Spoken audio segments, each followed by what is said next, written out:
Hello friends, welcome back to my YouTube channel Physio Izal. Today will be discuss about stroke. तो आज मैं strokes बताऊंगा, strokes क्या होते हैं एंड क्लासिफिकेशन देखेंगे एंड फर्दर पैथोफिजियोलॉजी देखेंगे, पैथोजेनेसिस देखेंगे और उसके इनके symptoms, sign symptoms and management पे बात करेंगे.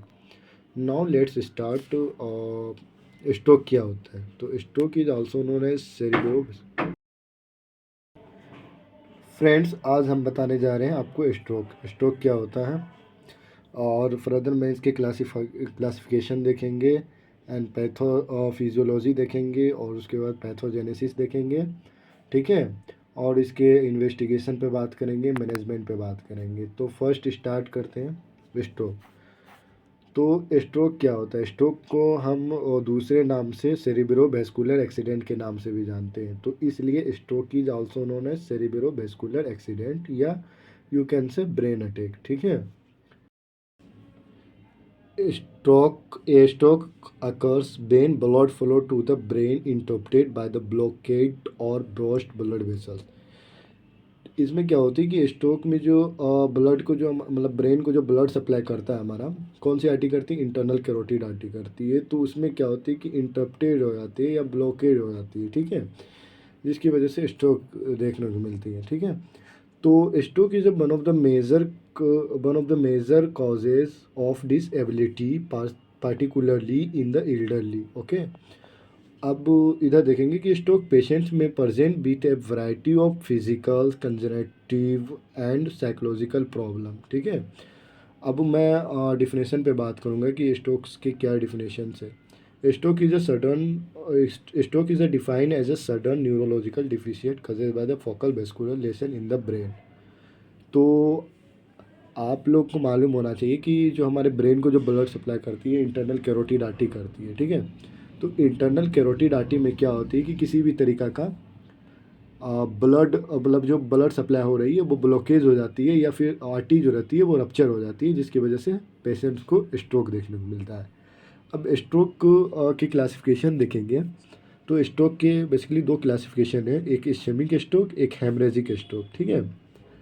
तो मोस्ट कॉमनली हमें जो देखने को मिलता है पेशेंट वो इस्केमिक स्ट्रोक के रहते हैं. जो 85% जो केसेस रहते हैं वो इस्केमिक स्ट्रोक के रहते हैं. एंड एक होती है हेमरेजिक स्ट्रोक जो 15% केसेस देखने को मिलता है, लेकिन ये जो होती है मोस्ट डेंजरस स्ट्रोक होती है. ठीक है. इसमें डेथ के चांस भी हो सकते हैं. ठीक है. अब मैं इधर इसको कुछ अलग तरीक़ा से बताऊंगा कि स्ट्रोक जो होते हैं वो दो टाइप के होते हैं, एक इस्केमिक स्ट्रोक, एक हेमरेजिक स्ट्रोक. ठीक है. इसमें थ्रम्बोटिक हो जाएगा, एम्बोलस हो जाएगा. ठीक है. यहाँ पे बात करते हैं. देखिए आप यहाँ पे अच्छे तरीक़ा से ड्रॉ किया हुआ है डायग्राम. तो आप इसमें देख रहे हैं कि ये स्ट्रोक है. स्ट्रोक जो होती है वो दो तरह के होते हैं, जैसे कि मैंने आपको पहले बताया. स्ट्रोक एक होते हैं इस्केमिक स्ट्रोक, एक होते हैं हेमरेजिक स्ट्रोक. तो इस्केमिक स्ट्रोक हमें 85% देखने को मिलती है. जो मोस्ट कॉमनली पेशेंट को जो होता है वो इस्केमिक स्ट्रोक ही होता है. हेमरेजिक बहुत कम होता है, लेकिन होता है, बहुत डेंजरस होता है. 50% केसेस हमें हेमरेजिक स्ट्रोक के मिलते हैं. ओके. तो इस्केमिक स्ट्रोक जो होती है वो फर्दर तीन भाग में डिवाइड हो जाती है. एक होता है occlusive, anterior circulation and posterior circulation. ठीक है. अब मैं इसमें बात करूँगा ओकोलेसिव में, तो ये थ्रोम्बोसिस हो जाएगा, एम्बोलिज्म हो जाएगा. ठीक है. और इसमें एंटेरियर सर्कुलेशन में कैरोटिड आर्टरी इन्वॉल्व होती है और सेरिब्रल हेमिस्फेयर्स इन्वॉल्व होती है. ओके. और पोस्टीरियर सर्कुलेशन में हमारे वर्टिब्रल बेसिलर आर्टरीज एंड मतलब आर्टरी डिस्ट्रीब्यूशन हो जाती है, इन्वॉल्व होती है ब्रेन स्टेम एंड सेरिब्रम. ठीक है. तो जैसा कि मतलब ये सब जो आर्टरी होती है जो कि मैंने आपको सर्कल ऑफ बेलीस में बताया था, वही सब आर्टरी इसमें होती है जो ब्रेन को ब्लड सप्लाई करती है. ठीक है.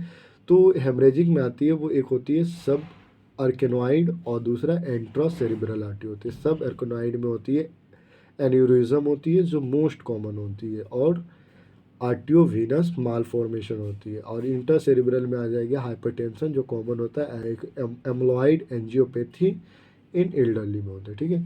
अब मैं इसके पैथोफिजियोलॉजी पे बात करूँगा कि जो इनका जो पैथोफिजियोलॉजी है, विनाइन begins with the development of fatty deposit limiting the blood vessels ठीक है। तो फर्स्ट थ्रोम्बोस आ जाएगा जिसमें development of blood clot at the fatty deposit, okay. दूसरा एम्बोलस आ जाएगा, travelling particle to last to the pass through the normal vessels, ठीक है। अब इसके मतलब पैथोजेनेसिस ऑफ स्ट्रोक देखेंगे। जैसे कि आप देख रहे हैं कि मतलब जो ब्लड सप्लाई होती है, ठीक है, हमारे ब्लड सप्लाई ब्रेन में कौन करता है, इंटरनल कैरोटिड आर्टरी कर रही है। तो उसमें क्या होता है कि किसी भी तरीके का स्टोनोसिस या ऑकुलेशन या रप्चर्स हो जाएगा आर्टरी का, जिसकी वजह से इंटरप्टेड ब्लड सप्लाई हो जाएगी, ठीक है। प्रॉपर तरीके से मतलब ब्लड सप्लाई उसमें ब्लॉकेज हो जाएगी, ब्लड सप्लाई नहीं पहुंच जाएगी। तो ऑब्वियसली कि वहाँ पे इंटरप्टेड ऑक्सीजन सप्लाई भी हो जाएगी। जब हमारा इंटरप्टेड ब्लड सप्लाई होगी तो ऑक्सीजन सप्लाई भी इंटरप्टेड हो जाएगी, जिससे न्यूरोलॉजिकल डिफिशिएट देखने को मिलेगा, जिसकी वजह से हमें स्ट्रोक के मतलब स्ट्रोक का मतलब साइन सिम्टम देखने को मिलेंगे। जैसे कि आपको स्ट्रोक के कई सारे टाइप होते हैं, तो उस टाइप का देखने को मिलेगा, हेमीप्लेजिया, पैराप्लेजिया, क्वाड्रिप्लेजिया, ठीक है, speech and impairment, speech impairment और सेंसरी इम्पेयरमेंट, ठीक है।